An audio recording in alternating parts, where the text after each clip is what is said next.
नमस्ते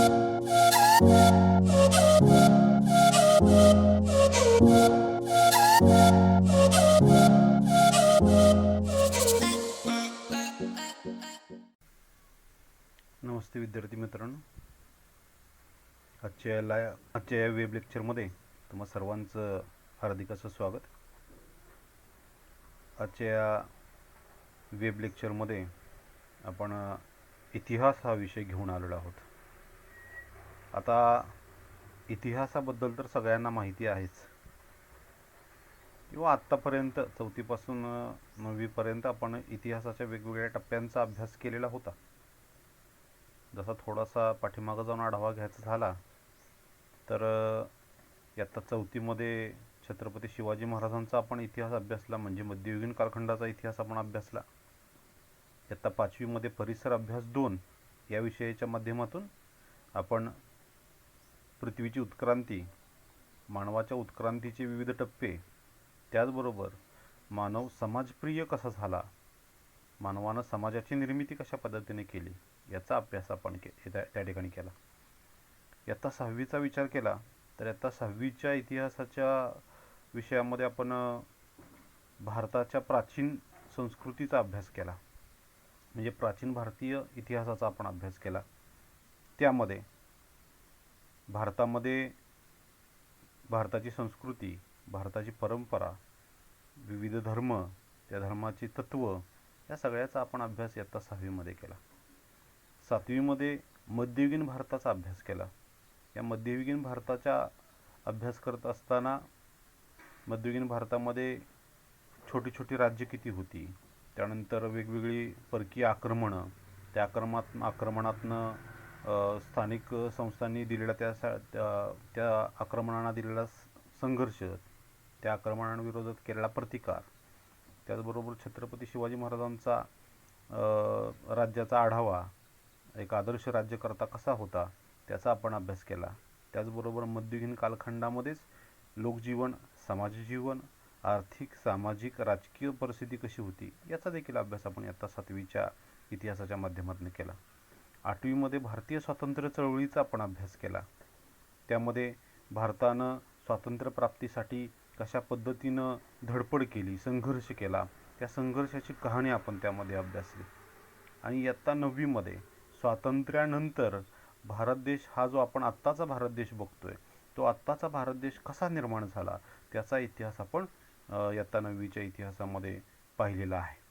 पण इतिहासाचा अभ्यास करत असताना इतिहासाचा अभ्यास का करायचा हा महत्त्वाचा प्रश्न बऱ्याच लोकांच्या मनामध्ये पडत असतो. पण मानवाला जर खरोखर आपलं जीवन घडवायचं असेल तर नक्कीच पाठीमागं वळून बघावं लागेल. म्हणजे पुढं जर तुम्हाला प्रगती करायची असेल तर पाठीमागं वळून बघितल्याशिवाय पुढं तुम्हाला प्रगती करता येणार नाही.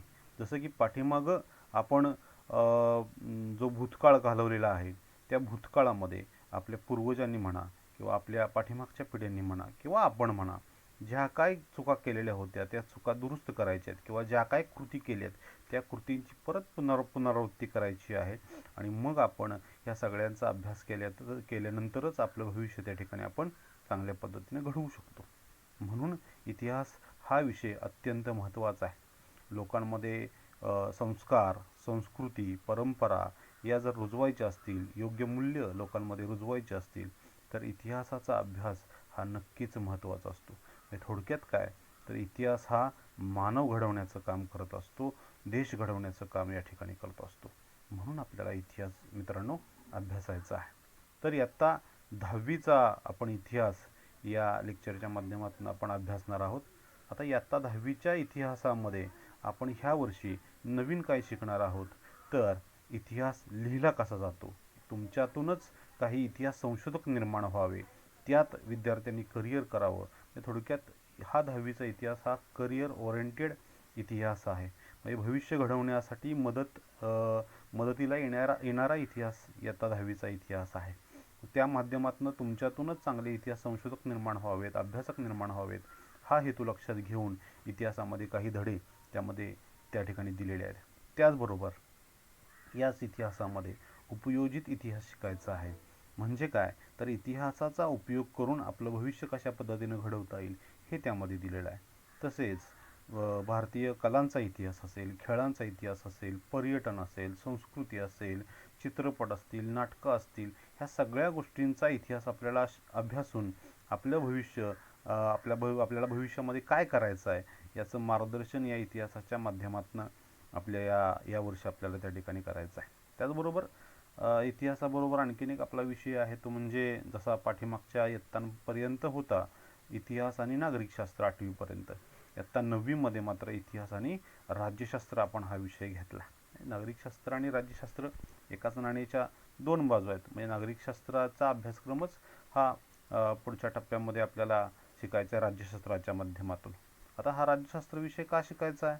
कारण की एक चांगला नागरिक भारताचा भविष्यामध्ये निर्माण होणार आहे. तो चांगला मतदार देखील व्हावा, कर्तव्यदक्ष नागरिक देखील व्हावा, त्याची कर्तव्य कोणकोणती असावीत, त्याला भारतीय संविधानाचं योग्य पद्धतीनं ज्ञान असावं, कायद्यांचं थोड्याफार प्रमाणामध्ये ज्ञान असावं.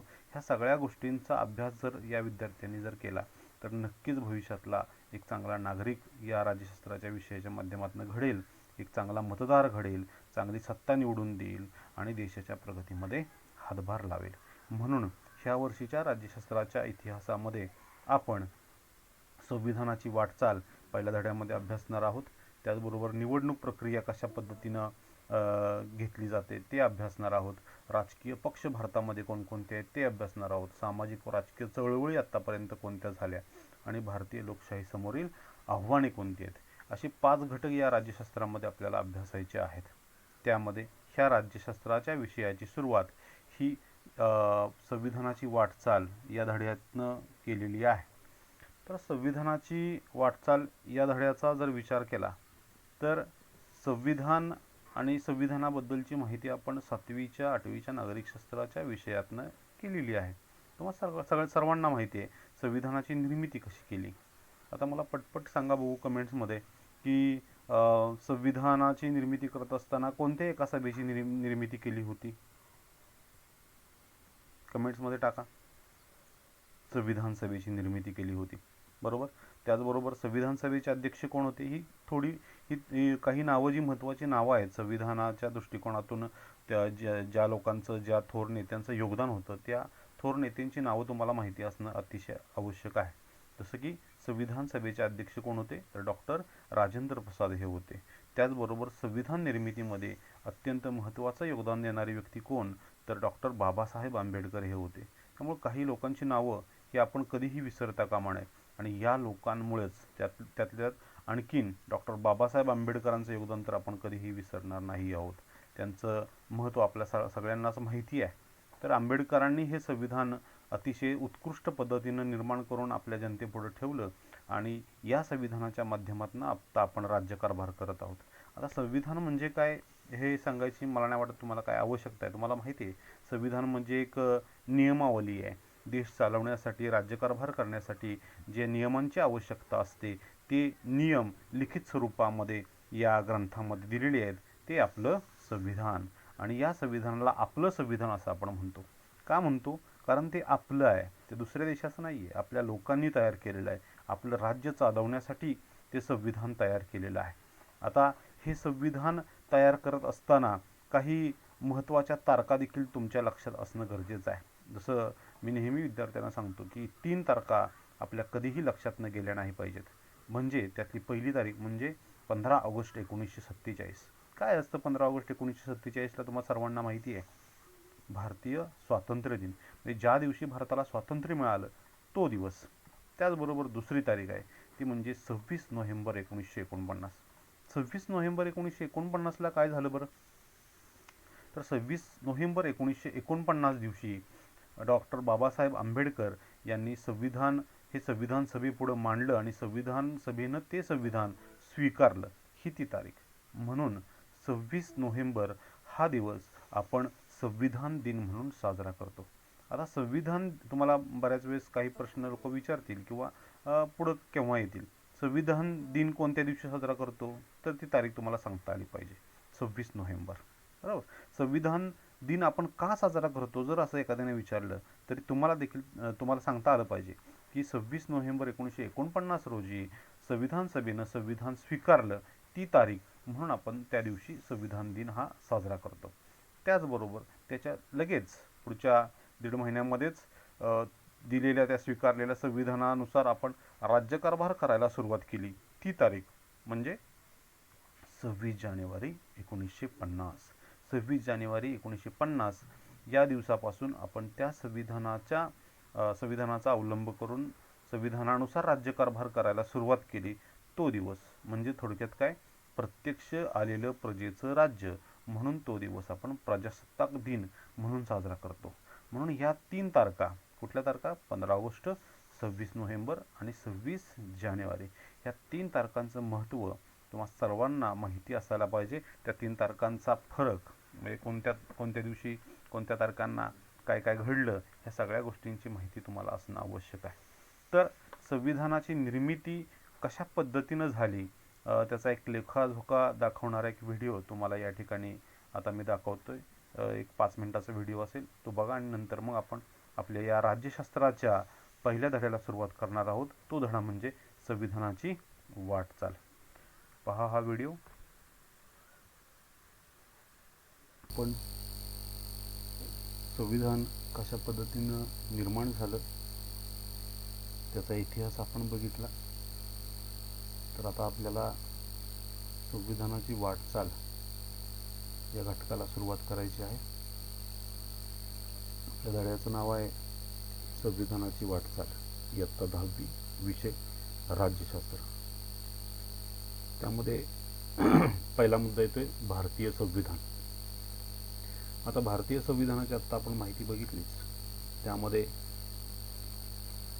नेत्यांचं योगदान, जनतेचं योगदान, काही ठराविक त्यासंबंधीच्या तारखा, त्याचबरोबर पाठीमागच्या इत्येत आपण नागरिकांचे हक्क, कर्तव्य या सगळ्या गोष्टींचा आपण उहापोह अभ्यासलेला आहे. तर आता संविधान लिहून तयार झालं, संविधान स्वीकारलं, पण 1950 पासून म्हणजे 26 जानेवारी 1950 पासून संविधानानुसार राज्यकारभार करायला आपण सुरुवात केली.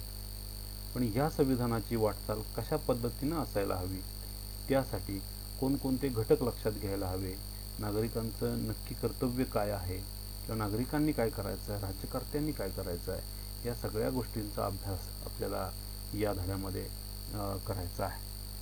आता यामध्ये स्थानिक शासन संस्था आपण पाठीमागच्या इयत्तांमध्ये अभ्यासलेले आहेत की संविधानानं जे नियम दिलेले आहेत किंवा संविधानाने जे कायदे केलेले आहेत त्यानुसार राज्यकारभार कसा करायचा आणि त्या राज्यकारभार करण्याच्या पद्धतीमध्ये स्थानिक शासन संस्था कशा पद्धतीने निर्माण झाल्या त्या देखील आपण पाठीमागच्या इयत्तेमध्ये बघितलेलं आहे. जसं की स्थानिक शासन संस्थाची उदाहरणं तुम्हाला माहिती असतीलच. ग्रामीण स्थानिक शासन संस्था आणि शहरी स्थानिक शासन संस्था. ग्रामीण स्थानिक शासन संस्थांमध्ये ग्रामपंचायती येतात, पंचायत समिती येते आणि जिल्हा परिषद येतात. त्याचबरोबर शहरी स्थानिक शासन संस्थांमध्ये नगरपंचायती, नगरपालिका, त्याचबरोबर महानगरपालिका या गोष्टींचा समावेश होतो. तर या स्थानिक शासन संस्था आपल्या संविधानाने निर्माण केलेल्या आहेत की जेणेकरून स्थानिकांपर्यंत, स्थानिक लोकांपर्यंत अगदी कितीही दुर्गम भाग जरी असेल तर तिथपर्यंत राज्यकारभाराची सूत्रं गेली पाहिजेत, राज्यकारभार करण्यासाठी लोकांना संधी मिळाली पाहिजे, हा उद्देश लक्षात घेऊन आणि राज्यकारभारामध्ये अत्यंत सामान्य जनतेपर्यंत हा राज्यकारभार पोचावा, त्या जनतेला त्यामध्ये सहभागी होता यावं, यामुळे संविधानानं स्थानिक शासन संस्थांची निर्मिती केलेली आहे. म्हणजे थोडक्यात सत्तेचं विकेंद्रीकरण हा घटक आपण पाठीमागच्या इयत्तांमध्ये अभ्यासलेला आहे आणि त्या विकेंद्रीकरणाच्या माध्यमातून या स्थानिक शासन संस्था कशा निर्माण केल्या हे आपण बघितलेलं आहे. त्याचबरोबर भारतीय संविधानातील मूल्ये हे देखील पाठीमागच्या आपण इयत्तांमध्ये अभ्यासलेले आहेत. त्यामध्ये स्वातंत्र्य असेल, समता असेल, सामाजिक न्याय असेल, ही मूल्य लक्षात घेऊन आपल्याला राज्यकारभार करायचा आहे. त्याचबरोबर शासन यंत्रणा कोणत्या पद्धतीनं कारभार करतात, आंतरराष्ट्रीय संबंधातील भारताचं स्थान व त्याचा विस्तृत आढावा आपण पाठीमागच्या इयत्तांमध्ये घेतलेला आहे. जसं 9वीमध्ये आपण राज्यशास्त्रामध्ये त्या गोष्टीचा अभ्यास केलेला आहे. त्याचबरोबर भारताच्या संविधानानं भारताचं धर्मनिरपेक्ष लोकशाही, त्याचबरोबर प्रजासत्ताक गणराज्य निर्माण करण्याचे उद्दिष्ट त्या ठिकाणी मांडलेलं आहे. म्हणजेच थोडक्यात काय, यातनं नागरिकांना काय करायचं आहे तर नागरिकांना यातनं न्याय मिळावा, त्यांचं स्वातंत्र्य अबाधित राहावं म्हणून संविधानात महत्त्वपूर्ण तरतुदी त्या ठिकाणी केलेल्या आहेत. म्हणूनच भारताच्या संविधानानं भारताचे धर्मनिरपेक्ष लोकशाही, प्रजासत्ताक एकटाच गणराज्य निर्माण करण्याचं उद्दिष्ट मानलेलं आहे. या उद्दिष्टाला अनुसरून प्रत्येक भारतीय नागरिकाला न्याय मिळतोच, त्यांचं स्वातंत्र्य अबाधित राहतंच आणि म्हणून ही उद्दिष्टे त्या ठिकाणी संविधानामध्ये मांडलेली आहे. खरं तर ही उद्दिष्ट म्हणजे एक प्रकारे संविधानाचा गाभाच म्हणावा लागेल.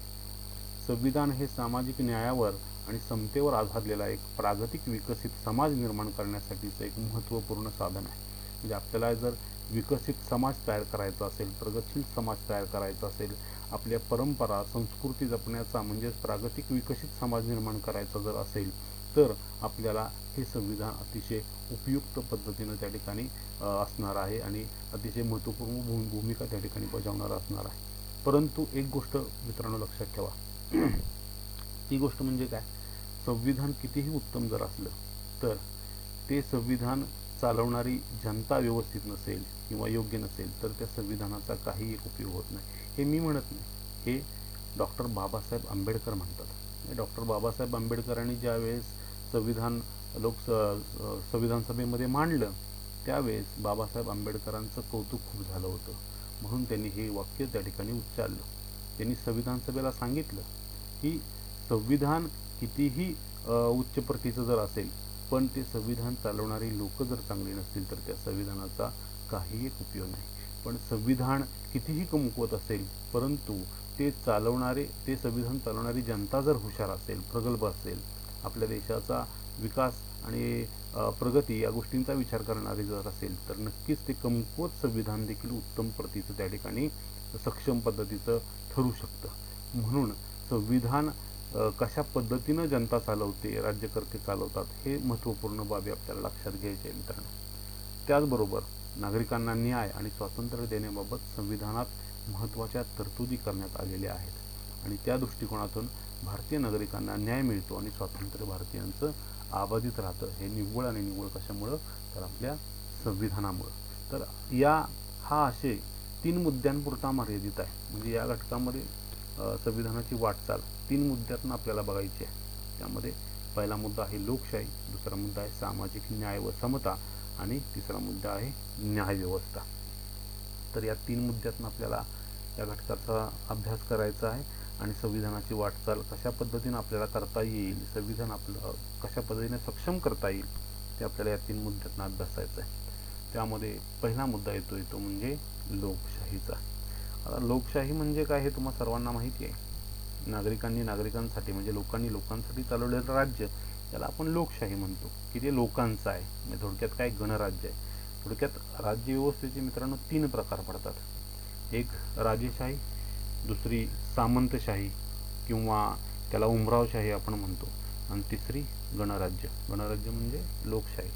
तर लोकशाहीमध्ये संविधान अतिशय महत्त्वाचं असतं आणि ते लोकांनी तयार केलेलं असावं. जसं की काही कायदे इंग्रजांच्या काळामध्ये पण होते. इंग्रजांच्या काळामध्ये देखील संविधान होतं पण ते भारतीयांनी तयार केलेलं नव्हतं. ते कायदे भारतीयांनी तयार केलेले नव्हते, त्यामुळे ते भारतीयांचं राज्य नव्हतं, ते इंग्रज राजवटीचं शासन होतं, इंग्रजांचं राज्य होतं. म्हणून आपण पारतंत्र्यात होतो असं आपण म्हणतो. परंतु ज्यावेळेस भारताला स्वातंत्र्य मिळालं आणि स्वातंत्र्यानंतर आपण आपल्या संविधानानुसार राज्यकारभार करायला सुरुवात केली, म्हणून त्या ठिकाणी आपण पूर्ण स्वातंत्र्यामध्ये आलो आणि भारतीय लोकांचं गणराज्य त्या ठिकाणी सुरू झालं. म्हणून ही लोकशाही अतिशय महत्त्वाची भारतासाठी आहे आणि संपूर्ण जगभरासाठी देखील लोकशाही राज्यकारभार अतिशय महत्त्वाचा ठरतो. का ठरतो? कारण लोकांना लोकशाहीमध्ये स्वातंत्र्य मिळतात, सामाजिक न्याय मिळतो, न्यायव्यवस्था निर्माण केलेली असते, न्याय मिळतो. ह्या सगळ्या गोष्टी लोकशाहीमध्ये त्या ठिकाणी निर्माण केल्या जातात. तर आता या लोकशाहीमध्ये सर्वात महत्त्वाचा मुद्दा तो म्हणजे राजकीय प्रगल्भता. आता राजकीय प्रगल्भता म्हणजे काय, तर लोकशाही शासन पद्धतीची केवळ संरचना असून चालत नाही, तर त्या संरचनांच्या आधारे प्रत्यक्ष व्यवहार केल्यासच लोकशाही समाजाच्या राजकीय जीवनाचा एक अविभाज्य भाग बनते. म्हणजे शासन पद्धतीची केवळ संरचना असून चालत नाही किंवा संविधान असून चालत नाही, तर त्या आधारे प्रत्यक्ष व्यवहार करावा लागतो. जसं एखाद्या कुटुंबाचं आपण उदाहरण घेऊया. संविधान म्हणजे काय, तर एक नियमावली, नियम, कायदे की ज्या ग्रंथामध्ये दिलेले त्याला आपण संविधान म्हणतो. तसंच कुटुंबामध्ये देखील अशा पद्धतीचं संविधान असतं पण ते लिखित नसतं, म्हणून तुम्हाला ते माहिती नाही आहे. पण प्रत्येक कुटुंबामध्ये मित्रांनो नियम असतात आणि त्या नियमांच्या जोरावरती ते कुटुंब प्रगती करत असतं. त्या कुटुंबातली भावी पिढी संस्कारक्षम त्या ठिकाणी बनत असते. म्हणून कुठंही केव्हाही किंवा कुठल्याही ठिकाणी जर नियम असतील तर त्या ठिकाणी नक्कीच प्रगती होत असते. म्हणून आणि नुसते नियम असून देखील चालत नाही, तर त्या नियमानुसार कृती करावी लागते. जसं एखाद्या कुटुंबामध्ये आपल्या पालकांनी नियम केलेत, पण जर ते नियम आपण पाळलेच नाहीत तर आपली प्रगती होऊ शकत नाही. म्हणजे फक्त ते नियम कागदोपत्री असून किंवा मौखिक असून चालत नाहीत, तर त्या नियमानुसार आपल्याला अंमलबजावणी करावी लागेल, कृती करावी लागेल. त्यामुळं कृती ही गोष्ट अतिशय महत्त्वाची असते. म्हणून मित्रांनो, संविधान आपण सक्षम पद्धतीनं तयार केलेलं आहे. उत्तम प्रतीचं संविधान डॉक्टर बाबासाहेब आंबेडकरांच्या योगदानामुळे आपल्याला प्राप्त झालेलं आहे. पण ही शासन व्यवस्था संविधानाने निर्माण केली खरं, पण त्या संरचनांच्या आधारे प्रत्यक्ष व्यवहार आपल्याला करायचा आहे आणि तरच ती लोकशाही त्या ठिकाणी मजबूत होऊ शकते आणि समाजाच्या राजकीय जीवनाचा एक अविभाज्य भाग ते संविधान त्या ठिकाणी बनू शकतं आणि भारत चांगल्या पद्धतीनं आपला प्रगती करू शकतो आणि आत्तापर्यंत आपण प्रगती केलेली आहेच. मग त्यानुसार आपल्या देशामध्ये लोकांना थेट प्रतिनिधित्व देणाऱ्या संसद, राज्य विधानसभा आणि स्थानिक शासन संस्था निर्माण झालेल्या आहेत. म्हणजेच त्याला सत्तेचं विकेंद्रीकरण असं त्या ठिकाणी म्हणतात आणि या माध्यमातून आपण राज्यकारभार त्या ठिकाणी करत आलेलो आहोत. आता मुद्द्यानुसार बघूया कोणकोणते मुद्दे राजकीय प्रगतीमध्ये येतात. लोकशाही शासन पद्धतीची केवळ संरचना असून चालत नाही, तर त्या संरचना आधारे प्रत्यक्ष व्यवहार केल्यासच लोकशाही समाजाच्या राजकीय जीवनाचा एक अविभाज्य अंग बनते. भारतात जनतेला लोकसभेत, विधानसभेत आणि स्थानिक शासन संस्थांमध्ये निवडणुकीद्वारे थेट प्रतिनिधित्व दिले आहे. म्हणजे प्रत्यक्ष लोकांचा सहभाग आल्याशिवाय ते राज्य जनतेचं होऊ शकत नाही. त्यामुळं जनतेचा सहभाग त्या ठिकाणी होण्यासाठी लोकसभा, विधानसभा आणि स्थानिक शासन संस्थांमध्ये निवडणुका घेतलेल्या आहेत आणि त्या निवडणुकांद्वारे थेट प्रतिनिधित्व लोकांमधून निवडून गेलेलं आपल्याला यातून दिसतंय. त्याचबरोबर ठराविक मुदतीनंतर मुक्त आणि न्याय वातावरणात होणाऱ्या निवडणुका हे भारतीय लोकशाहीचं यश आहे. आणि मित्रांनो, म्हणूनच जगातली सगळ्यात मोठी आपण लोकशाही या ठिकाणी आपण मानतो. का मानतो? तर ही महत्त्वाची कारणं त्यामध्ये आहेत. त्यामधलं एक महत्त्वाचं कारण या ठिकाणी सांगता येईल. ठराविक मुदतीनंतर मुक्त आणि न्याय वातावरणामध्ये, हे दोन शब्द लक्षात घ्या. मुक्त वातावरणामध्ये म्हणजे काय की कोणाचाही दबाव भारतीय नागरिकांवरती म्हणजेच मतदारांवरती असत नाही आणि लोकांच्या विचारानुसार ज्याला जो उमेदवार किंवा निवडणुकीमध्ये उभा राहणारा व्यक्ती, निवडणुकीला सामोरं जाणारा व्यक्ती योग्य वाटतो त्याला तो त्या ठिकाणी मतदान करतो. त्याच्यावरती कोणत्याही पद्धतीचा दबाव असत नाही. म्हणून ठराविक मुदतीनंतर म्हणजे 5 वर्ष असतील, 6 वर्ष असतील, काही निवडणुका 5 वर्षानंतर होतात, काही निवडणुका 6 वर्षानंतर होतात. हे आपण पाठीमागच्या यात्यांमध्ये आपण बघितलेलं आहे. म्हणून इथं म्हटलंय ठराविक मुदतीनंतर मुक्त आणि न्याय वातावरणामध्ये कोणाचीही बंधनं त्या ठिकाणी लोकांवरती नसतात. अशा वातावरणामध्ये भारतामध्ये निवडणुका होतात आणि हेच भारतीय लोकशाहीचं यश खऱ्या अर्थानं म्हणावं लागेल. आता खालचा एक मुद्दा आहे बघा, प्रचंड लोकसंख्या आणि मोठा भूविस्तार या बाबी लक्षात घेता भारतात निवडणुका घेणे आव्हानात्मक असते. आता प्रचंड लोकसंख्या आणि मोठा भूविस्तार ही गोष्ट लक्षात घ्या. आत्तापर्यंत बघा भारताची लोकसंख्या जवळपास 136 कोटीच्या वरती गेलेली आहे. एवढ्या सगळ्या लोकांचा विचार करून भारतामध्ये निवडणुका घ्यायची आहेत म्हणजे किती प्रचंड लोकसंख्या आहे आणि भारताचा किती मोठा भूविस्तार आहे, ह्या सगळ्या गोष्टी आपल्याला लक्षात घ्यायच्या आहेत. आणि म्हणून हे एक प्रकारचं मोठं आव्हान निवडणूक आयोगासमोर असतं निवडणुका घेण्याचं. म्हणजे भारत स्वतंत्र झाल्यापासून त्यावेळेचा काळ जरी विचार घेतला तर त्यावेळेस देखील लोकसंख्या त्या पटीत होती आणि नवीनच निवडणुकीला जनतेला सामोरं व्हायचं होतं 1951-52च्या कालखंडामध्ये. त्यावेळेस देखील निवडणूक आयोगाला मोठ्या प्रमाणावरती आव्हानाला सामोरं जावं लागलं आणि ते आव्हान निवडणूक आयोगानं पेललं आणि आत्तापर्यंत आपण बऱ्याच निवडणुका त्या ठिकाणी बघितलेल्या आहेत. आता जर एक उदाहरण दाखल घ्यायचं झालं तर 2019मध्ये लोकसभा निवडणुका झाल्या. या 2019च्या लोकसभा निवडणुकांमध्ये जवळपास 542 सीट्स त्या ठिकाणी सीटसाठी म्हणजे 542 कॅन्डिडेटसाठी मतदान घेण्यात आलं. हे मतदान जवळपास 7 टप्प्यात घेण्यात आलं होतं. किती टप्पे घेतले? 7 टप्पे, म्हणजे 7 टप्प्यांमध्ये हे मतदान घेतलं 11 एप्रिल 2019 ते 19 मे 2019 या कालखंडामध्ये हे 7% झाले आणि या निवडणुकांचा निकाल हा 23 मे 2019 मध्ये लागला. जवळपास या निवडणुकांमध्ये 911 मिलियन पात्र मतदार होते मित्रांनो. भारत हा जगातली सर्वात मोठी लोकशाही असणारा देश का, तर त्याचं हे एक महत्त्वाचं उदाहरण सांगता येईल तुम्हाला. प्रश्नपत्रिकांमध्ये किंवा पुढच्या कालखंडामध्ये काही प्रश्न विचारले जातील, त्यामध्ये चुकी बरोबर हा एक महत्त्वाचा प्रश्न येतो. कुठला प्रश्न? खालील विधान चुकी बरोबर ते सहकारण स्पष्ट करा. आणि ते विधान काय असतं, तर भारत ही जगातली सर्वात मोठी लोकशाही आहे. कारण द्या. हे विधान बरोबर आहे. का बरोबर आहे, तर प्रचंड लोकसंख्या आणि मोठा भूविस्तार यामुळं मतदारांची संख्या खूप मोठ्या प्रमाणावरती आहे. म्हणून त्या ठिकाणी ठराविक मुदतीनंतर मुक्त आणि न्याय वातावरणात निवडणुका होतात. आणि म्हणून भारतामध्ये लोकशाही खऱ्या अर्थानं जगामध्ये लोकशाही भारतामधली खूप मोठ्या प्रमाणावरती आहे असं म्हणता येईल. त्याचबरोबर आणखीन काही महत्त्वाचा मुद्दा त्यामध्ये टाकायचा झाला तर आणखीन एक मुद्दा येतो, तो म्हणजे सुरुवातीला मतदारांचं वय 21 वर्ष होतं, ते 21 वर्षावरून 18 वर्षावरती आणलं. म्हणून युवकांना निवडणुकांमध्ये मतदान करण्याची संधी त्या ठिकाणी निर्माण झाली. युवकांची संख्या त्यामध्ये वाढली. तो युवक फक्त गुणात्मक नव्हता, संख्यात्मक नव्हता, तर तो गुणात्मक देखील होता. म्हणजे प्रगल्भ विचार करणारी जनता या निवडणुकांच्या प्रक्रियामध्ये सहभागी झाली. म्हणून भारताची लोकशाही जगातली सर्वात मोठी लोकशाही असं म्हणता येईल. आणि सर्वात महत्त्वाचं मोठं कारण म्हणजे 2014च्या निवडणुकांमध्ये 911 मिलियन पात्र मतदार होते. म्हणजे जवळपास 91,19,50,734 मतदार हे पात्र मतदार म्हणून त्या ठिकाणी होते. त्यातल्या जवळपास 67% लोकांनी यामध्ये मतदान केलं. आणि म्हणून भारताची लोकशाही ही जगातली सगळ्यात मोठी लोकशाही मानली जाते. आणि ह्या निवडणुकांमधलं सगळ्यात मोठं यश म्हणजे आत्तापर्यंतच्या इतिहासामध्ये हायेस्ट सहभाग घेणाऱ्या वोटर्सची संख्या यामध्ये मानली गेली. 67% मतदान यामध्ये झालं. म्हणून तो देखील एक प्रकारचा रेकॉर्ड त्या ठिकाणी तयार केलेला आहे. आता या निवडणुकांमध्ये BJP आणि त्यांच्या सहकारी मित्रांनी सत्ता मिळवली. त्यामध्ये एकट्या BJPला म्हणजे भारतीय जनता पक्षाला 303 जागा त्या ठिकाणी मिळवता आल्या. आणि म्हणून मुक्त आणि न्याय वातावरणामध्ये निवडणुका होतात.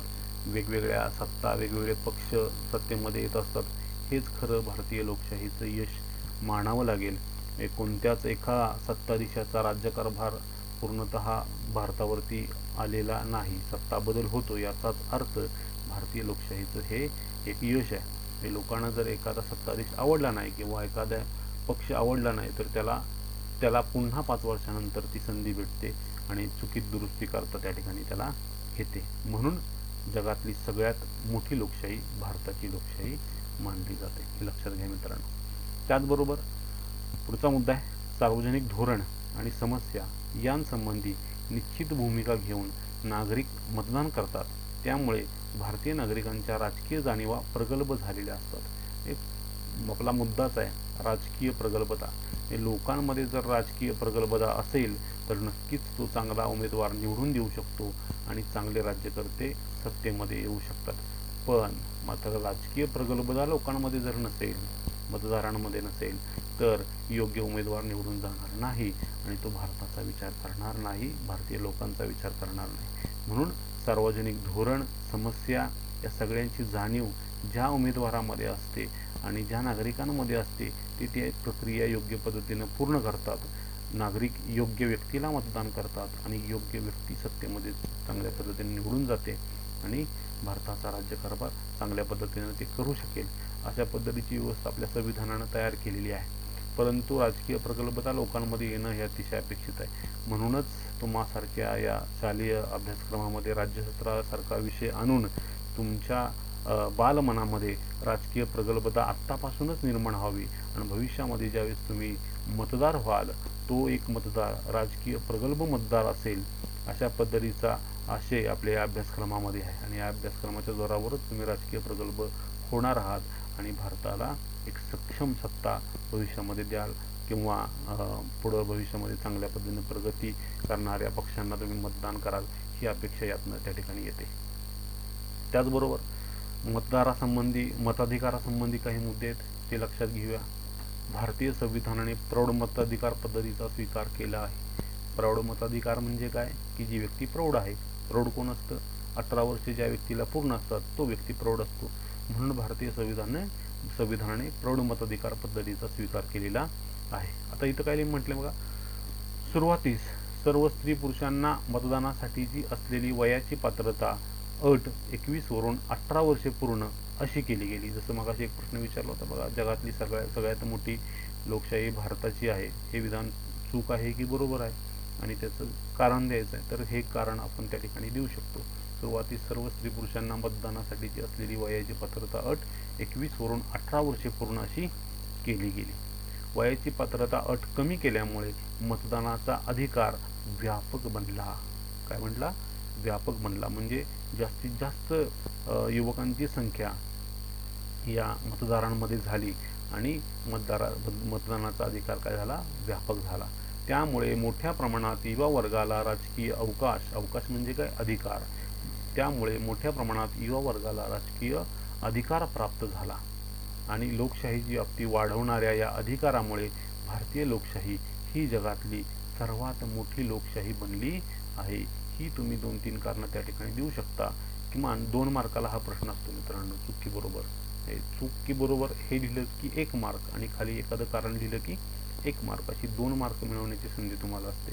आणि जवळपास बऱ्याचदा हा प्रश्न त्या ठिकाणी विचारला जातो आणि त्याचं अत्यंत सोप्या पद्धतीने उत्तर तुम्ही त्या ठिकाणी देऊ शकता. परत एकदा बघा, प्रश्न असा विचारला जातो की जगातली भारतीय लोकशाही ही जगातील सर्वात मोठी लोकशाही आहे. चूक की बरोबर? तर हे विधान बरोबर आहे. का बरोबर आहे? तर सुरुवातीस सर्व स्त्री पुरुषांना मतदानासाठीची असलेली वयाची पात्रता अट 21 वरून 18 वर्षे पूर्ण अशी केली गेली. वयाची पात्रता अट कमी केल्यामुळे मतदानाचा अधिकार व्यापक झाला. त्यामुळे मोठ्या प्रमाणात युवा वर्गाला राजकीय अवकाश म्हणजेच अधिकार प्राप्त झाला. लोकशाहीची व्याप्ती वाढवणाऱ्या या अधिकारामुळे भारतीय लोकशाही ही जगातील सर्वात मोठी लोकशाही आहे. त्याच पद्धतीने मगाशी मी जे काही मुद्दे सांगितले त्या पद्धतीचे मुद्दे तुम्ही जरी लिहिले तरी ते काही अयोग्य होत नाहीत. कारण तुमच्या मताला देखील प्राधान्य असतं. तुम्हाला ज्या पद्धतीने वाक्य तयार करता येईल त्या पद्धतीने तुम्ही ते वाक्य लिहू शकता. फक्त संदर्भ त्यामध्ये त्या पद्धतीचा असायला हवा. आता आणखीन एक महत्त्वाचा यातला मुद्दा आहे तो म्हणजे जो या लोकशाही किंवा मताधिकारामध्ये जो बदल झाला आहे तो बदल हा संख्यात्मक, नुसता संख्यात्मक नाही तर तो गुणात्मकही आहे. म्हणजे काय? नुसती संख्या मतदारांची वाढवायची म्हणून ती वाढवलेली नाही, तर संख्या वाढवली आहे. पण ती कशी वाढवली आहे? प्रौढ लोकांची, म्हणजे जो प्रौढ आहे त्या लोकांची वाढवली. म्हणजे 18 वर्षाच्या व्यक्तीला पूर्ण आहे तो भारतामध्ये प्रौढ असतो आणि तो स्वतंत्र विचारसरणीचा असतो, म्हणजे तो गुणात्मक व्यक्ती आहे आणि या गुणात्मकतेलाही या ठिकाणी प्राधान्य दिलेलं आहे. नुसती संख्या वाढवायची म्हणून वाढवलेली नाही तर गुणात्मक व्यक्तींचा समावेश यामध्ये केला आहे. गुणात्मक व्यक्ती म्हणजे काय? जी स्वतःचा विचार करायला सक्षम आहे. म्हणजे 18 वर्षे पूर्ण असलेली व्यक्ती स्वतःचा विचार करायला सक्षम असते भारतामध्ये, असं मानलंय संशोधकांच्या माध्यमातून. तर हा बदल संख्यात्मक नसून तो कसा आहे? गुणात्मक आहे. म्हणजे प्रगल्भ मतदार त्या ठिकाणी तो असतो असं अपेक्षित आहे. अनेक राजकीय पक्ष या युवा मतदारांच्या पाठिंब्यामुळे सत्तेच्या स्पर्धेत उतरले व भारतातील राजकीय स्पर्धेचे स्वरूपही बदलले. म्हणजे प्रत्येक राजकीय पक्ष हा युवा वर्गाला आकर्षित करण्याचा प्रयत्न करत असतो. जो पक्ष युवा वर्गाला आकर्षित करतो त्याला सर्वसामान्यपणे त्या पक्षाला यश प्राप्त होतं असं मानलं जातं. म्हणून अनेक राजकीय पक्ष या युवा मतदारांच्या पाठिंब्यामुळे सत्तेच्या स्पर्धेत उतरले व भारतातील राजकीय स्पर्धेचे स्वरूप बदलले आणि ते देखील संख्यात्मक झाले नाही तर ते देखील गुणात्मक झाले आणि प्रत्येकाला सत्ताधीशांना म्हणजे जो सत्तेमध्ये पक्ष येतो त्याला काम करण्याशिवाय पर्याय राहत नाही याची जाणीव त्या ठिकाणी झाली. आणि प्रत्येक पक्षाला माहिती देखील असतं जर आपण काम केलं नाही तर पुढच्या 5 वर्षांमध्ये आपल्याला कदाचित लोक निवडून देखील देणार नाहीत. त्यामुळं या गुणात्मक संख्येचा विचार प्रत्येक पक्ष त्या ठिकाणी घेत असतो. त्यानंतर लोकशाहीमधला दुसरा महत्त्वाचा मुद्दा आहे तो म्हणजे लोकशाहीचे विकेंद्रीकरण. आता पाठीमागच्या इयत्तांमध्ये आपण लोकशाहीचे विकेंद्रीकरण म्हणजे काय याचा अभ्यास आपण केलेला आहे. तरी देखील आता आपण बघूया लोकशाहीचे विकेंद्रीकरण. तर भारतात केंद्र शासन, राज्य शासन आणि स्थानिक शासन संस्था यात संविधानाकडून सत्तेचे विभाजन झालेले आहे. या विभाजनालाच लोकशाहीचे विकेंद्रीकरण असे म्हणतात. परत एकदा ऐका मित्रांनो, अत्यंत महत्त्वाचं वाक्य आहे. बऱ्याच जणांना लोकशाहीचं विकेंद्रीकरण सांगता येत नाही, विकेंद्रीकरण म्हणजे काय हे माहिती नसतं. परत एकदा बघूया. भारतात केंद्र शासन, राज्य शासन आणि स्थानिक शासन संस्था या संविधानाकडून सत्तेचे विभाजन झाले आहे. या विभाजनालाच लोकशाहीचं विकेंद्रीकरण असं म्हटलं जातं. म्हणजे काय की भारताचा राज्यकारभार करण्यासाठी फक्त पंतप्रधानच आहेत का? तर नाहीत. मुख्यमंत्री पण आहेत. फक्त मुख्यमंत्रीच आहेत का? नाहीत. महापौर आहेत. महापौरच आहेत का फक्त? नाहीत. नगराध्यक्ष देखील आहेत. खाली अध्यक्ष, जिल्हा परिषदेचे अध्यक्ष असतील, पंचायत समितीचे सभापती असतील, ग्रामपंचायतीचे सरपंच असतील. म्हणजे उच्च पातळीपासून अगदी निम्न पातळीपर्यंत म्हणजे ग्रामीण भागांपर्यंत जे सत्तेचं विभाजन केलेलं आहे त्याला लोकशाहीचं विकेंद्रीकरण असं म्हणतात. म्हणजे सत्तेच्या चाव्या प्रत्येक सामान्य नागरिकांपर्यंत पोहोचवता याव्यात, हा त्यासाठीचा एक अर्थ आहे. आता याबाबतच एक विकिपीडियामध्ये काय माहिती आहे ती आपण बघूया. सॉरी, या संबंधीची फाईल सापडत नाही. असो, पुढचा मुद्दा बघूया तोपर्यंत. पण आणखीन यात जर सांगायचं झालं तर भारतात केंद्र शासन म्हणजे जी 2 सभागृह आहेत ती बघितली आपण. लोकसभा असेल, राज्यसभा असेल, राज्य शासन देखील बघितलं. राज्य शासन 2 सभागृहातनं काम करतं. त्यामध्ये विधानसभा असेल, विधान परिषद असेल आणि स्थानिक शासन संस्था. स्थानिक शासन संस्थांमध्ये आपण 2 प्रकार बघितले. ग्रामीण स्थानिक शासन संस्था, शहरी स्थानिक शासन संस्था. त्यामध्ये ग्रामीण स्थानिक शासन संस्थांमध्ये ग्रामपंचायत असेल, तालुक्याच्या ठिकाणी पंचायत समिती असेल, जिल्ह्याच्या ठिकाणी जिल्हा परिषद असेल. या स्थानिक शासन संस्थांमधून राज्यकारभार करता येतो त्या प्रदेशाचा. त्याचबरोबर शहरी स्थानिक शासन संस्थांमध्ये नगरपंचायत असेल, नगरपालिका असेल, महापौर असेल. म्हणजे प्रत्येक प्रदेशाचा कारभार करण्याची त्याच जनतेला त्या ठिकाणी संधी दिलेली असते. हेच खरं लोकशाही विकेंद्रीकरणाचं यश त्या ठिकाणी म्हणता येईल आणि यालाच लोकशाहीचं विकेंद्रीकरण म्हणतात. म्हणजेच काय, सत्तेचं केलेलं विभाजन, या विभाजनालाच लोकशाहीचे विकेंद्रीकरण असे म्हणतात. विकेंद्रीकरणामुळे सत्तेच्या गैरवापराला आळा बसतो. तसेच सामान्य जनतेला सत्तेत सहभागी होण्याची अधिक संधी मिळते. म्हणून अगदी गाव पातळीवर देखील निवडणुका होतात. स्थानिक लोक त्या निवडणुकांमध्ये सहभागी होतात. म्हणजेच सत्ता चालवणं, गावचा राज्यकारभार करणं, ही जी तळमळ आहे ती तळमळ लोकांमध्ये निर्माण होते आणि खऱ्या अर्थानं जनतेला त्या ठिकाणी अधिकाधिक संधी प्राप्त होते. म्हणजेच संविधानानुसार राज्यकारभार करण्यासाठी प्रत्येक व्यक्तीमध्ये आत्मविश्वास निर्माण होतो. हे विकेंद्रीकरणाचं यश त्या ठिकाणी मानावं लागेल. स्थानिक पातळीवरील शासन संस्थांना पुरेसे अधिकार देण्याबाबत संविधानाच्या मार्गदर्शक तत्वात नमूद केलेले आहे. स्थानिक पातळीवरील शासन संस्थांना योग्य पद्धतीचे अधिकार, पुरेसे अधिकार देणं महत्त्वाचं आहे. आता तुम्हाला एक यामध्ये गोष्ट सांगतो की स्थानिक शासन संस्था इंग्रजांच्या काळामध्ये देखील होत्या. म्हणजे स्वातंत्र्यपूर्व काळामध्ये देखील या स्थानिक शासन संस्था होत्या. परंतु या स्थानिक शासन संस्थांना स्वतःचा राज्यकारभार करण्यासाठी पुरेसे अधिकार देण्यात आलेले नव्हते. प्रत्येक वेळेस वरच्या पातळीवरील संस्थांवरती त्यांना अवलंबून राहावं लागत होतं. परंतु कालांतरानंतर संविधानामध्ये काही फेरबदल केले गेले आणि त्या बदलांनुसार स्थानिक पातळीवरील शासन संस्थांना पुरेसे अधिकार देण्याबाबत संविधानाच्या मार्गदर्शक तत्वात नमूद केलं आणि काही त्या ठिकाणी संविधानात दुरुस्त्या केल्या गेल्या. त्यामध्ये 73वी व 74वी संविधान दुरुस्त्यांमुळे स्थानिक शासन संस्थांना संविधानाची मान्यता मिळाली व त्यांच्या अधिकारात वाढ झाली. म्हणजे स्थानिक शासन संस्थांचे अधिकार कोणत्या संविधानातील दुरुस्त्यांमुळे झाले तर 73वी दुरुस्ती आणि 74वी दुरुस्ती, या दुरुस्त्यांमुळे स्थानिक शासन संस्थांना संविधानाची मान्यता मिळाली व त्यांच्या अधिकारात वाढ झाली. जरा त्या संबंधीचा एक फाईल यामध्ये होती, ती फाईल तुम्हाला दाखवतो.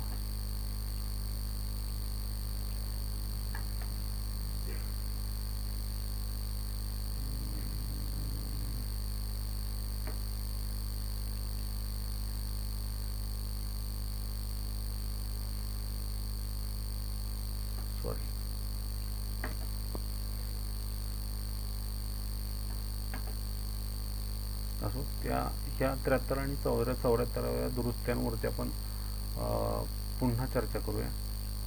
त्यासंबंधी अधिक माहिती विकिपीडियावरती देखील आहे, तुम्ही देखील ती माहिती पाहू शकता. खूप चांगल्या पद्धतीची माहिती इंटरनेटवरती उपलब्ध होते. मित्रांनो, कोणतीही शंका जर निर्माण झाली तर त्याचं उत्तर तुम्हाला नक्कीच गुगलवरती मिळेल किंवा आपल्या कमेंट बॉक्समध्ये टाका, त्यासंबंधीची माहिती मी तुम्हाला उपलब्ध करून देऊ शकतो. असो, त्यानंतर पुढचा मुद्दा आहे लोकशाहीचे विकेंद्रीकरण, तोच मुद्दा. त्यामध्ये काही प्रश्न विचारलेले आहेत. खालील बदल कशामुळे झाले? तर राज्यकारभारात महिलांचा सहभाग वाढावा म्हणून त्यांच्यासाठी राखीव जागा ठेवण्यात आल्या. तर हा बदल कशामुळे झाला? तर भारत देशात कर्नाटक राज्याने प्रथमच 1980 जिल्हा परिषदेमध्ये महिलांसाठी 25% जागा आरक्षित केल्या. असा कायदा केल्यानंतरच्या पहिल्या निवडणुकीत अनेक जागा रिकाम्याच राहिल्या, कारण अशा महिला आरक्षित जागांवर उभे राहण्याची संधी घेणाऱ्या महिलाच नव्हत्या.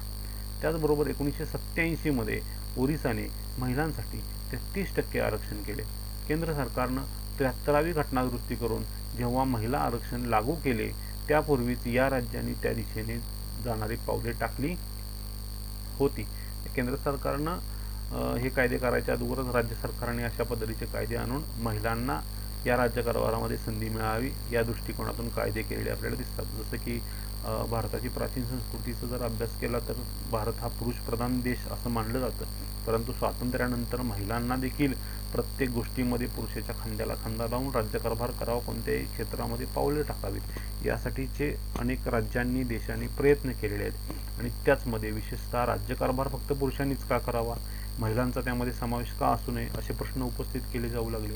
आणि मग महिलांचा राज्यकारभारामध्ये समाविष्ट करण्यासाठी काय करता येईल, तर आरक्षण ह्या माध्यमातून अनेक राज्यांनी महिलांसाठी आरक्षण आणली. आणि ती आरक्षणं मित्रांनो लक्षात घ्या, ही राजकारणातली आरक्षणं आहेत. म्हणजे काय,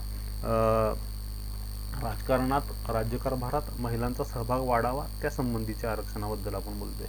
राज्यकारभारात महिलांचा सहभाग वाढावा म्हणून 25% असेल, 33% असेल, अशा पद्धतीने टप्प्याटप्प्यानं ही आरक्षणं काही राज्यांनी आणलेली आपल्याला दिसतात. त्यानंतर पुढं काय माहिती आहे बघा. 64वे पंचायत राज्य घटनादुरुस्ती विधेयक चर्चेस येऊन संसदेने 10 ऑगस्ट 1989 रोजी संमत केले, पण राज्यसभेने ते फेटाळले. अखेर PV नरसिंहरावांच्या कारकिर्दीत ते अंतिम स्वरूपात आले. 23 डिसेंबर 1992 रोजी ते संमत झाले. त्यानंतर 73व्या घटनादुरुस्तीने यात घटक राज्यांची संमती घेण्यात येऊन 24 एप्रिल 1993 रोजी या कायद्याची अंमलबजावणी झाली. तसेच महिलांना 50% आरक्षण देण्यात आले. आणि मित्रांनो, आज महाराष्ट्राचा जर विचार केला तर महाराष्ट्रामध्ये राज्यकारभारामध्ये महिलांना 50% आरक्षण आहे. म्हणजे काय, तर तुम्ही तुमच्या गावचा कारभार तुम्ही बघा. तुम्ही जर ग्रामपंचायतीच्या क्षेत्रामध्ये असाल तर ग्रामपंचायतीची जी बॉडी आहे त्या बॉडीमध्ये तुम्हाला 50% महिलांचा समावेश त्या ठिकाणी दिसतील. जेवढे पुरुष ग्रामपंचायत सदस्य आहेत तेवढ्याच महिला ग्रामपंचायत सदस्य तुम्हाला बघायला भेटतील. जर तुम्ही नगरपालिका क्षेत्रामध्ये असाल तर नगरपालिका क्षेत्रामध्ये पण 50% आरक्षण आहे. तर ते 50% आरक्षण असल्यामुळं एकूण सभासदांच्या 50% महिला नगरपालिकेच्या सभागृहामध्ये दाखल झाल्या. आणि हे एक मोठं यश महाराष्ट्रासाठी त्या ठिकाणी म्हणावं लागेल आणि महाराष्ट्राचे एक चांगलं पाऊल देखील म्हणावं लागेल. त्यानंतर पुढचा बदल कशामुळे झाला ते बघूया. दुर्बल घटकांना सत्तेत सहभागी होता यावे म्हणून त्यांच्यासाठी राखीव जागा ठेवण्यात आल्या. आता हे केव्हा झालं, तर भारतीय संविधानाच्या कलम 330 अन्वये या राखीव जागांची तरतूद करण्यात आली. कलम लक्षात ठेवा, भारतीय संविधानाच्या कलम 330 अन्वये राखीव जागांची तरतूद करण्यात आली. राज्य निवडणूक आयोग निर्माण करण्यात आला. म्हणजे पूर्वी केंद्रीय निवडणूक आयोग होता, नंतर राज्य पातळीवरच्या निवडणुका घेण्यासाठी राज्य निवडणूक आयोग निर्माण करण्यात आल्यामुळे भारतामध्ये जेवढी राज्य आहेत त्या राज्यासाठी वेगवेगळे राज्य निवडणूक आयोग त्या ठिकाणी निर्माण करण्यात आले. आणि त्यानुसार भारतीय संविधानाच्या परत बघा 73वी आणि 74वी दुरुस्ती म्हणजे स्थानिक शासन संस्थांना जे अधिकार दिलेले आहेत त्या अधिकारांसंबंधीच्या ह्या दुरुस्ती आहेत, हे लक्षात घ्या. भारतीय संविधानाच्या 73व्या 74व्या दुरुस्तीनुसार प्रत्येक राज्यासाठी राज्य निवडणूक आयोगाची स्थापना करण्यात आली. त्यानुसार महाराष्ट्र राज्य निवडणूक आयोगाची स्थापना दिनांक 26 एप्रिल 1994 रोजी करण्यात आली. संविधानातील भाग 9 मधील अनुच्छेद 243 त्यामध्ये 243 नुसार ग्रामीण भागातील स्थानिक शासन संस्था, त्यामध्ये जिल्हा परिषद, पंचायत समिती आणि ग्रामपंचायत, अनुच्छेद 243 क 243 ZA नुसार नागरी भागातील स्थानिक स्वराज्य संस्था, त्यामध्ये महानगरपालिका, नगर परिषद आणि नगरपंचायत यांच्या निवडणुका घेण्याची संविधानिक जबाबदारी राज्य निवडणूक आयोगावरती सोपवण्यात आली. केव्हा? 26 एप्रिल 1994 रोजी ज्यावेळेस महाराष्ट्र राज्य निवडणूक आयोगाची स्थापना झाली तेव्हापासून. संविधानातील सदर अनुच्छेदातील तरतुदीनुसार निवडणुकांसाठी मतदार याद्या तयार करण्याच्या कामाचे अधीक्षण, संचलन आणि नियंत्रण आणि अशा निवडणुकांचे आयोजन अशी जबाबदारी राज्य निवडणूक आयोगावरती सोपवण्यात आली. आणि तेव्हापासून भारतातल्या ज्या स्थानिक शासन संस्था आहेत, उदाहरणार्थ 1994 पासून महाराष्ट्रामध्ये जेवढ्या स्थानिक शासन संस्थाच्या निवडणुका झाल्या त्या सगळ्या स्थानिक शासन संस्थांच्या निवडणुका घेण्याची जबाबदारी राज्य निवडणूक आयोगावरती आलेली आपल्याला दिसून येते. म्हणजे कलम 73-74 जी दुरुस्ती झाली त्या दुरुस्ती अंतर्गत ह्या सगळ्या गोष्टीत बदल झालेले आपल्याला दिसून येतात. आणखीन काही बदल बघूया. संविधानात 11-12 अशा नव्या 2 परिशिष्टांची भर पडली. आता संविधानात 11व्या व 12व्या अशा नव्या 2 परिशिष्टांची भर कशी पडली ते आपण बघूया. भारतीय संविधानाच्या वाटचालीच्या इतिहासाने अनेक महत्त्वाच्या घटना दुरुस्त्या पाहिलेल्या आहे. म्हणजे घटनेत अनेक परिस्थितीनुसार बदल करावे लागतात आणि ते केलेले देखील आहेत. त्यामध्ये मालमत्ता जमविण्याचा किंवा संपत्तीचा मूलभूत हक्क वगळणारी 44वी घटना दुरुस्ती 1978 मध्ये झाली. तिने या हक्काचे मूलभूत स्वरूप नाकारले आणि जमिनीच्या फेरवाटपाचा मार्ग मोकळा झाला. राजकीय जाणीव जागृती तरुणांमध्येही आहे आणि तिला अभिव्यक्ती देण्यासाठी राजकीय प्रक्रियेतही तरुणांना वाव दिला पाहिजे. अशा विचारातून 1989 मध्ये मतदारांची वयोमर्यादा किमान 21 वर्षावरून 18 वर्षे करणारी आणि 61वी घटना दुरुस्ती झाली. 73 आणि 74व्या घटना दुरुस्त्यांद्वारे संविधानात 9वा भाग आणि परिशिष्ट क्रमांक 11 व 12 यांचा समावेश झाला. म्हणजे हे कशामुळे बघा, वरचा मुद्दा, संविधानात 11 व 12 अशा नव्या 2 परिशिष्टांची भर कोणत्या कारणामुळे पडली ती कारणं इथं दिलेली आहेत बघा. 73व्या आणि 74व्या घटना दुरुस्त्यांमध्ये संविधानात 9वा भाग आणि परिशिष्ट क्रमांक 11 व 12 यांचा समावेश झाला. त्याने ग्रामपंचायतींना आणि शहरातील नगरपालिकांना घटनात्मक अधिष्ठान आणि संरक्षण मिळाले. म्हणजे अधिकाधिक स्वायत्त मिळवून देण्यासाठी ही 2 परिशिष्ट या ठिकाणी समाविष्ट केलेली आहेत. एवढं तुम्ही लक्षात ठेवलं तरी चालेल. 2002 मधील 86व्या घटना दुरुस्तीने अनुच्छेद 21 आणल्यामुळे 6 ते 14 वर्षे वयाच्या मुलामुलींना शिक्षणाचा मूलभूत अधिकार मिळाला आणि या वयोगटासाठी मोफत व सक्तीचे शिक्षण उपलब्ध करून देणे ही राज्याची जबाबदारी ठरली. मित्रांनो, ही सगळी माहिती इंटरनेटवरून कलेक्ट केलेली आहे. कोणत्याही पद्धतीचे ज्यावेळेस प्रश्न पडतात त्याची सगळी माहिती आपल्याला इंटरनेटवरती उपलब्ध होऊ शकते. फक्त आपल्याला ते शोधता आलं पाहिजे आणि योग्य वापर इंटरनेटचा झाला पाहिजे. हे सगळं इंटरनेटवरती उपलब्ध आहे. तर याचं कारण आपल्याला या ठिकाणी सापडलं. हा बदल कशामुळे झाला त्या संबंधीचा. आता पुढचा मुद्दा आहे तो म्हणजे माहितीचा अधिकार. त्याला RTI असं म्हणतात. RTI 2005 म्हणजे राईट टू इन्फॉर्मेशन ॲक्ट, माहितीचा अधिकारचा कायदा 2005ला हा कायदा आला आहे. त्यानुसार नेहमी हा प्रश्न विचारला जातो. जसं की आत्ताच्या मार्च 2020च्या प्रश्नपत्रिकेमध्ये हा प्रश्न विचारला होता 2 मार्काला. माहितीचा अधिकार, त्याची माहिती लिहा.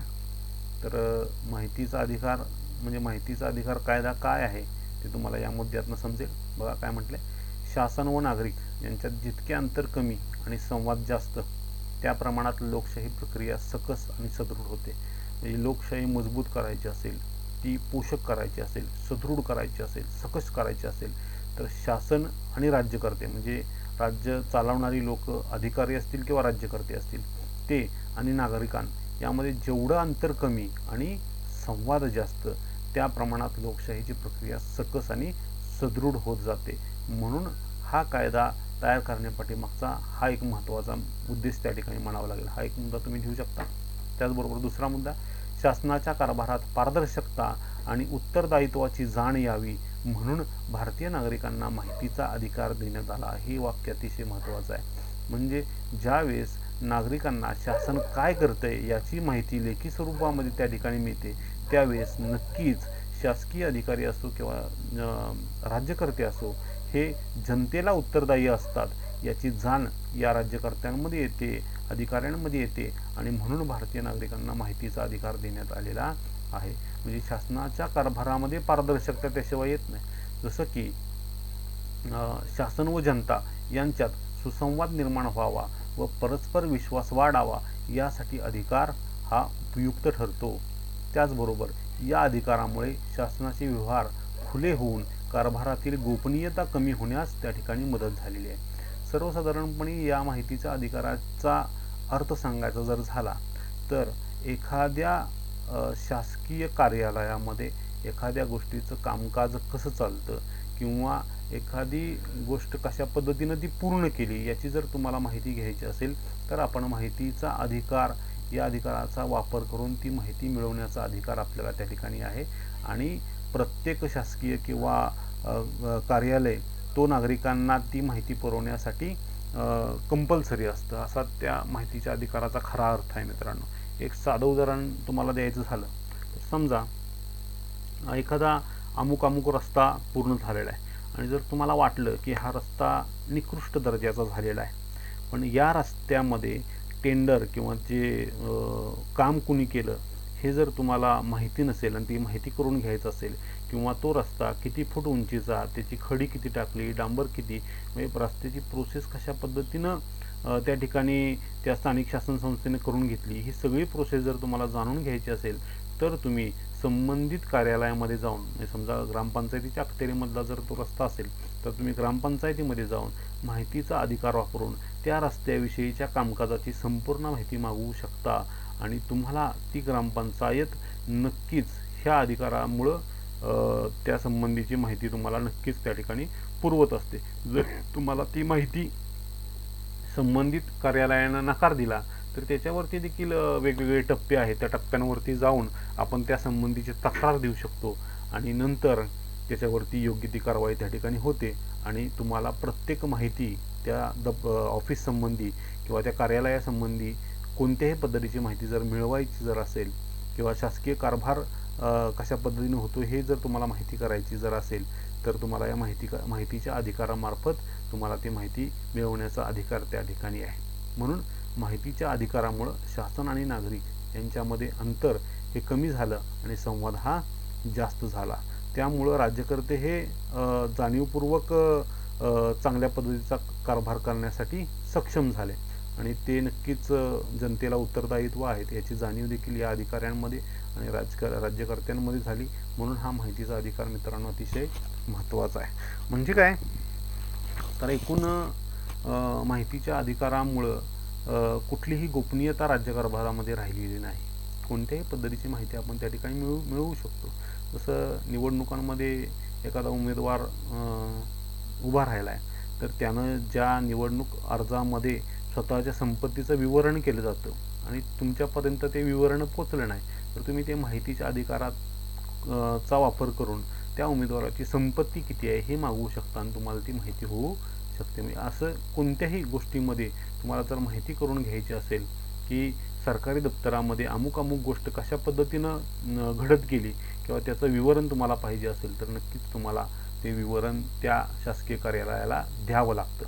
म्हणून कोणत्याही पद्धतीची गोपनीयता शासकीय कार्यालयांमध्ये राहिलेली नाही आणि त्यामुळे शासन आणि नागरिक यांच्यातलं अंतर कमी झालं, संवाद जास्त आला आणि त्यामुळे लोकशाहीची प्रक्रिया सकस आणि सदृढ होत गेली. म्हणून मित्रांनो हे लक्षात ठेवा की हा माहितीचा अधिकार 2005 साली आलेला आहे.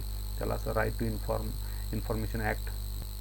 माहिती अधिकाराबरोबरच शिक्षणाचा व अन्न सुरक्षिततेचा हक्क भारतीयांना मिळाला. त्यामुळे लोकशाही निश्चितपणे मित्रांनो बळकट झालेली आहे. म्हणजे माहितीचा अधिकार तर मिळालाच पण त्याच कालखंडामध्ये शिक्षणाचा देखील अधिकार मिळाला.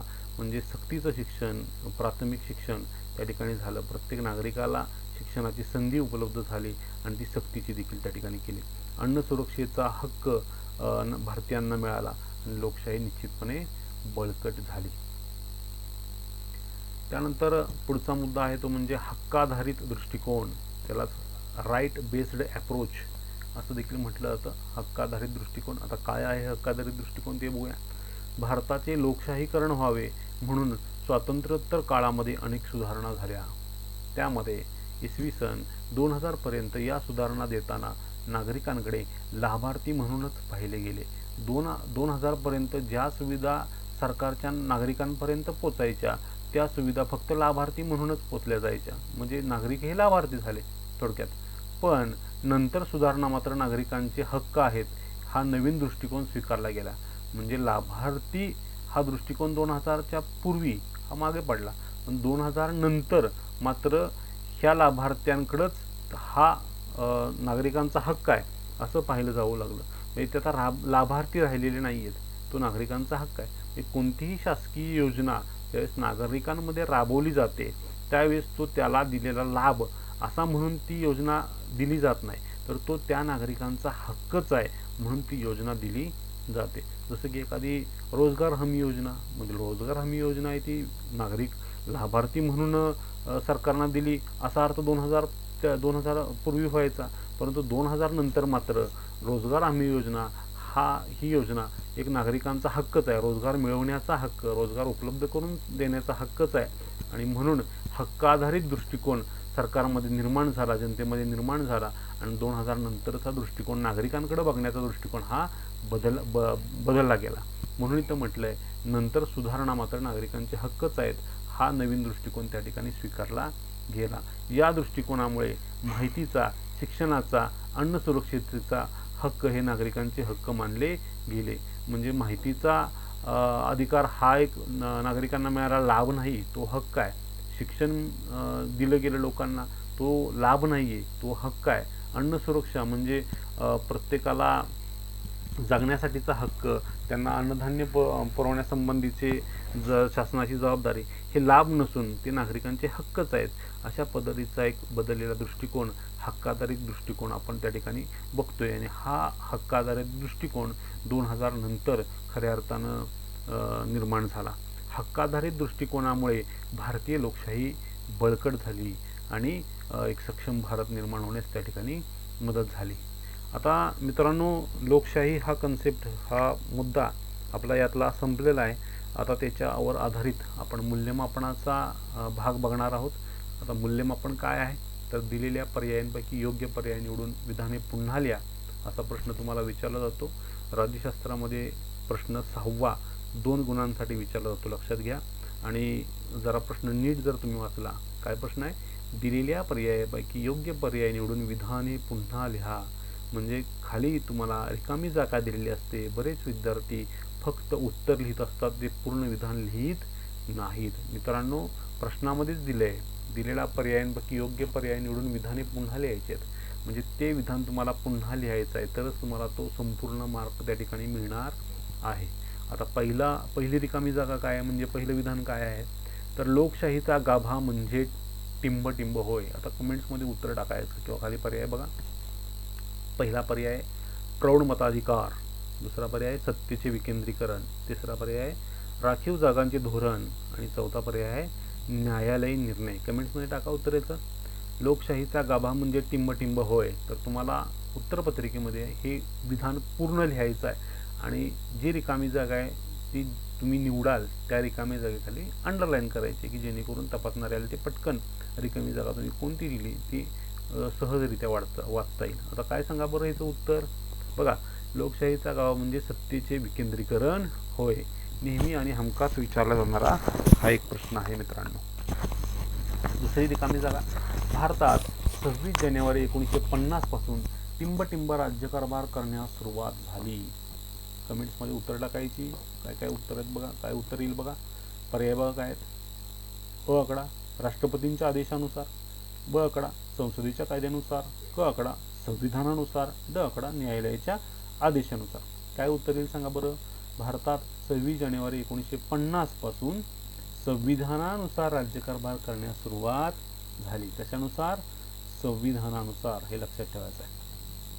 तिसरा आकडा, तिसरं विधान, भारतात आता टिंबटिंब वर्षे पूर्ण झालेल्या सर्व स्त्री पुरुषांना मतदानाचा अधिकार मिळाला. अत्यंत सोपं उत्तर कमेंट्समध्ये टाका बघू. बघा, 15 आहे, 18 आहे, 21 आहे का 25 आहे? उत्तर लिहा बरं. भारतात आता 18 वर्षे पूर्ण झालेल्या सर्व स्त्री पुरुषांना मतदानाचा अधिकार मिळाला आहे. उत्तरपत्रिकेमध्ये मित्रांनो पूर्ण विधान लिहायचं आहे, हे लक्षात घ्या. नुसतं काही लोक अ ब त्यापैकी योग्य पर्याय नुसता असाच लिहितात, म्हणजे फक्त हा ब आकडा किंवा क आकडा एवढंच लिहितात. असे देखील काही उत्तरपत्रिका बघायला मिळालेल्या आहेत. त्यामुळे ही पद्धत पूर्णतः चूक आहे. पद्धत योग्य कुठली आहे? तुम्हाला पूर्ण विधान लिहायचं आहे आणि त्या विधानामध्ये तुम्हाला योग्य ती रिकामी जागा भरायची आहे, त्याला अंडरलाईन करायची. ही योग्य पद्धत आहे. मित्रांनो, प्रश्नपत्रिका येणं आणि उत्तरपत्रिका कौशल्यपूर्ण लिहिणं हे एक प्रकारचं कौशल्यच आहे. ते कौशल्य तुम्हाला आत्मसात करायचे. म्हणजे कौशल्यपूर्ण उत्तरपत्रिका जर असेल तर नक्कीच तुम्हाला चांगले गुण प्राप्त होऊ शकतात. पुढच्या काही सेशनमध्ये तुम्हाला मी उत्तरपत्रिका कशी लिहायची त्याबद्दल देखील मार्गदर्शन करेन. तुम्हाला जर त्याची आवश्यकता असेल तर कमेंट्समध्ये त्या पद्धतीने टाका की सर उत्तरपत्रिका लिहायची कशी असते किंवा त्याच्या पद्धती काय आहेत, त्याच्या काय ट्रिक्स काय आहेत, त्या संबंधी मला कमेंट्समध्ये टाका. नक्कीच तुम्हाला त्याचं मार्गदर्शन परत देता येईल. पुढं मूल्यमापन आणखीन काय बघा. 73व्या व 74व्या संविधान दुरुस्त्यांमुळे टिंबटिंब संविधानाची मान्यता मिळवून त्यांच्या अधिकारात वाढ झाली. पर्याय काय बघा. संसदेला, स्थानिक शासन संस्थांना, विधिमंडळांना आणि सहकारी संस्थांना. 74वी संविधान दुरुस्ती कशा संदर्भात आहे हे मगाशी बघितलं. सांगा उत्तर काय आहे बघा त्याचं. 73व्या व 74व्या संविधान दुरुस्त्यांमुळे स्थानिक शासन संस्थांना संविधानाची मान्यता मिळून त्यांच्या अधिकारात वाढ झाली. स्थानिक शासन संस्थांचे अधिकार कसे वाढले हे सगळं 73व्या आणि 74व्या दुरुस्त्यांमुळे झालं, हे आपण मगाशी बघितलेलं आहे. पुढची रिकामी जागा आहे. टिंबटिंब अधिकारांमुळे शासनाच्या कारभारातील गोपनीयता कमी झाली. पर्याय काय बघा. समतेच्या, स्वातंत्र्याच्या, माहितीच्या आणि सामाजिक न्यायाच्या. शासनाच्या कारभारातील गोपनीयता कमी होण्याचं कारण काय? तर उत्तर तुम्हाला माहिती आहे बघा. माहितीच्या अधिकारामुळे शासनाच्या कारभारातील गोपनीयता कमी झाली. माहितीचा अधिकार केव्हा आला? राईट टू इन्फॉर्मेशन ॲक्ट 2005 साली आला. 2 मार्काचा प्रश्न देखील याच्यावरती विचारला जातो. मग आपण त्याची माहिती बघितली आहे. आता 2 गुणांसाठी काही प्रश्न विचारले जातात. हे प्रश्न लिहायचे कसे असतात हे देखील आपण याच्या माध्यमातून बघूया. प्रश्न काय बघा. पुढील प्रश्नांची थोडक्यात उत्तरे लिहा. गुण 2. आता यामध्ये पहिला प्रश्न आहे. मतदाराचे वय 21 वरून 18 वर्षे केल्यामुळे कोणते परिणाम झाले? प्रश्न काय बघा, पुन्हा एकदा वाचतो. मतदाराचे वय 21 वरून 18 वर्षे केल्यामुळे कोणते परिणाम झाले? आता याचं उत्तर लिहायचं कसं? मी मगाशी सांगितल्याप्रमाणे उत्तरपत्रिका ही कौशल्यपूर्ण आणि आकर्षक असायला हवी, त्याची मांडणी योग्य असायला हवी आणि त्याची मांडणी योग्य जर असेल तर नक्कीच तुम्हाला चांगल्यात चांगली मार्क त्या ठिकाणी मिळू शकतात. म्हणून योग्य पद्धतीने उत्तरपत्रिका लिहिणं हे कौशल्य तुम्हाला आत्मसात करायचं आहे. त्याचंच एक उदाहरण या ठिकाणी देतो बघा. मी इथं स्पेस सोडली, पॅराग्राफ टाकून लिहिले. नेहमी उत्तर लिहिताना वर दिलेलं वाक्य या वाक्यानं सुरुवात करायची. आता हा प्रश्न तुमचा प्रश्नपत्रिकेमध्ये असणार आहे, पण उत्तरपत्रिकेमध्ये तुम्हाला सुरुवात करायची. समजा हा प्रश्न 8व्यातला अ असेल किंवा 9वा प्रश्न असेल तर तुम्हाला या ठिकाणी अशा पद्धतीने सुरुवात करायला लागेल. मतदाराचं वय 21 वर्षावरून 18 वर्षे केल्यामुळे पुढील परिणाम झाले. म्हणजे हे वाक्य का लिहायचं असतं की जेणेकरून उत्तरपत्रिका तपासणाऱ्याला फारसं प्रश्न कुठला आहे, कितवा आकडा आहे हे बघता येऊ नये आणि पटकन त्यानं तुमचं उत्तर वाचून मार्क देऊन टाकावीत अशा पद्धतीचा एक विचार असतो. म्हणून या पद्धतीने सुरुवात करायची असते नेहमी. आता काय म्हटलं बघा. मतदाराचे वय 21 वर्षावरून 18 वर्षे केल्यामुळे पुढील परिणाम झाले. त्यामध्ये भारतीय संविधानाने सर्व स्त्री पुरुष नागरिकांसाठी मतदानासाठी वयोमर्यादा 21 वर्षे पूर्ण अशी ठेवली होती. ही मर्यादा 18 वर्षे करण्यात आल्याने काय बदल झाले? पहिला आकडा, युवा वर्गाला राजकीय अधिकार लवकर प्राप्त झाले. दुसरा मुद्दा, आपले प्रतिनिधी कसे असावेत याबाबत निर्णय घेण्याचा अधिकार युवा वर्गाला मिळावा. म्हणजे प्रगल्भ मतदार निर्माण झाला हे लक्षात घ्या.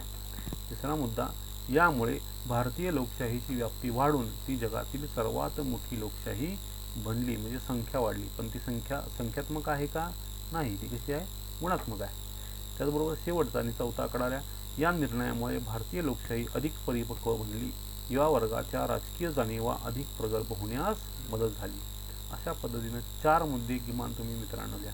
आता यातले कोणतेही 2 मुद्दे जर तुमचे बरोबर आले, आता हे सगळे मुद्दे बरोबर आहेत, यातले 2 मुद्द्याला 2 गुण अशा पद्धतीने गुणदान केलं जातं. पण नेहमी उत्तर लिहित असताना 3 ते 4 मुद्दे, 2 मार्काचा जर प्रश्न असेल तर 3 ते 4 मुद्दे येणं अपेक्षित असतं आणि त्या पद्धतीनं तुम्ही उत्तर लिहायचं आहे. आता उत्तर लिहिताना बघा, या सगळ्या लाईनची सुरुवात जी झालेली आहे ती सगळी एका रेषेत झालेली आहे. या पद्धतीनं उत्तर जर लिहिलं तर तुमची उत्तरपत्रिका ही आकर्षक स्वरूपाची दिसत असते आणि त्याचा परिणाम हा गुणांवरती देखील होत असतो.